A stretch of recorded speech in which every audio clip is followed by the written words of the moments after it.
ជីវិតខ្ញុំអាយមិនដឹងកងសនលែងកើតមកជាតិនេះជួបតែបញ្ហា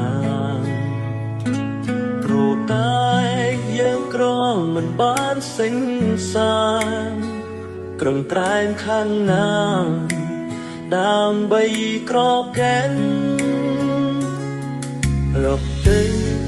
សុខគេដើម្បីធ្វើការលំបានយ៉ាងណាក៏មិនខាតដែរស៊ូ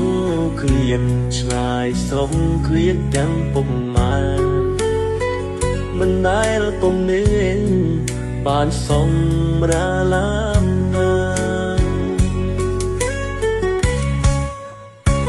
ជីវិតមានក